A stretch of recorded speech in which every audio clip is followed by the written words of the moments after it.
All right, guys, this is sort of the parking lot at Bluff Battlefield Park. We are all of uh, probably 4 miles from Poolsville, a little further as you drive. If you look at this map, you'll see number 5 is Poolsville. That's where the Union forces were before they started the attack here.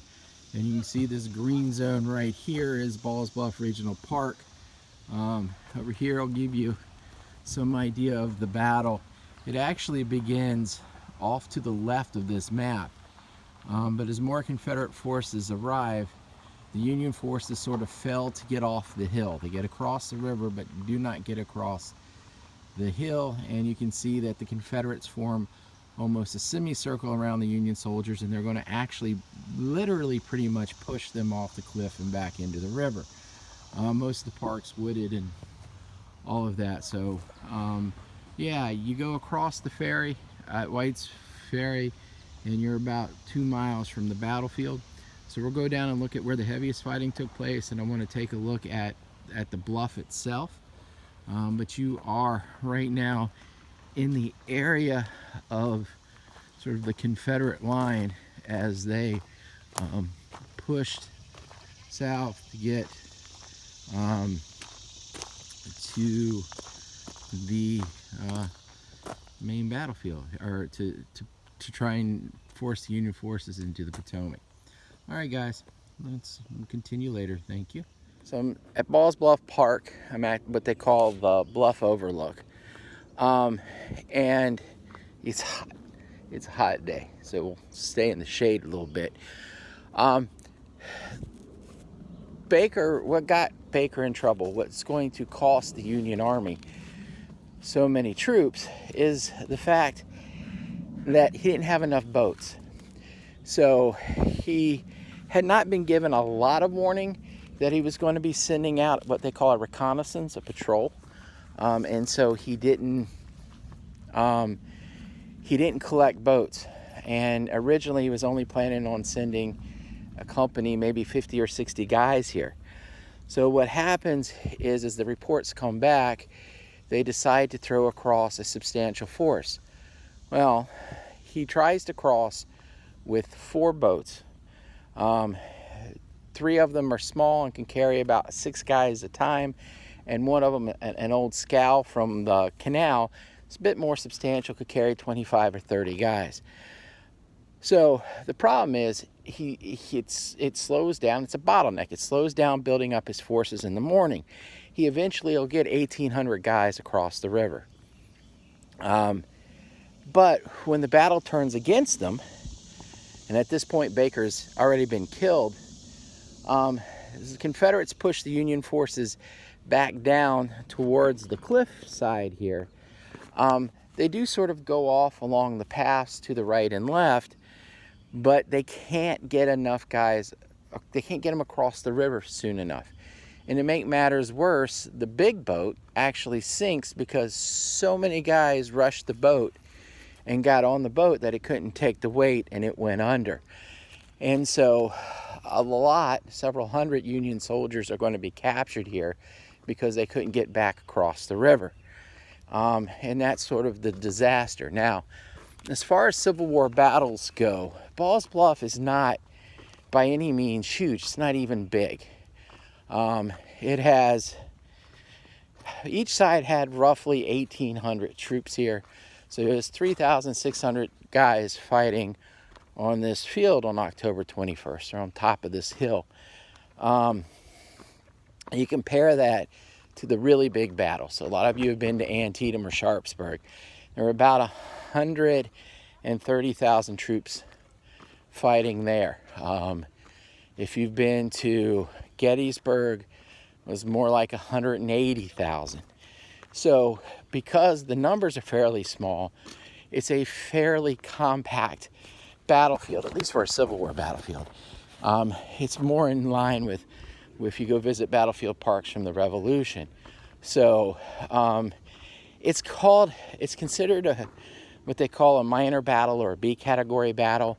I don't want to spend too much time on this, but A category or major battles are battles that are described as having an immediate impact on the course of the war. Antietam, Gettysburg would be those. This is the next category, which is having not an immediate sort of either a delayed impact on the war or having a less impact on the war than the major battles. And so that's a minor battle. There were probably over 10,000 actions fought in the Civil War. And so about 53 or so would have been A category or major battles. About 60 would have been B category or minor battles, which would have been this one. And then C and D category battles, which have either regional impact or have a smaller impact on what they call the campaign itself. Those are also called large and small engagements, or C and D class. And there were about 300 of those. And then you have the rest, roughly 9,600 actions, which would be called skirmishes, and they would be of limited impact on the course of the war. Sometimes a skirmish, the fact that it happened was important, who won wasn't, so that frequently become a skirmish. Anyway, so this is a pretty important battle. It's fairly small. Each side, so in the end, about 900 Union soldiers will be lost here. So roughly half of the Union forces. And I want to show you up here the cemetery, and we'll go from there. So the cemetery is called Bluff Cemetery. It is a national cemetery. It's the second smallest national cemetery in the United States. The smallest one is actually in D.C. At Battleground Cemetery, which is from the Monocacy campaign. So hopefully in the fall you're taking my military history class and we'll get to talk about that. But for now, we'll go and see if we can get in the cemetery. All right, guys, thanks. All right, so there's the fancy gate. We're just going to go inside here, just give you a look. You can open the gate and come on in. It's a national cemetery, which means only Union soldiers are allowed to be buried here. And so only one of these soldiers are actually identified. We know who their body is, and that's this guy, James Allen, H Company, 15th Regiment, Massachusetts Infantry.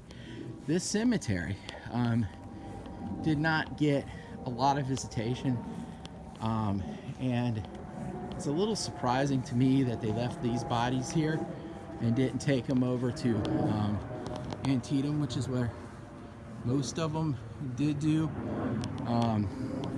what they did with most of the bodies. But we have a picture of actually 15th Massachusetts, 6 veterans there who've come and they're repairing the wall. So the wall has come down. And this gate itself has been restored in '96, about the time that they were setting up the park. Now we're going to go one more stop here, and that'll be it on our Bluff journey. So this tiny monument up here on the right is to Colonel Baker. I want to talk to you about Colonel Baker for a minute. So this is a tiny little monument. It was put out here by veterans of the battlefield. So it was an older monument. You can take a look at what he looked like.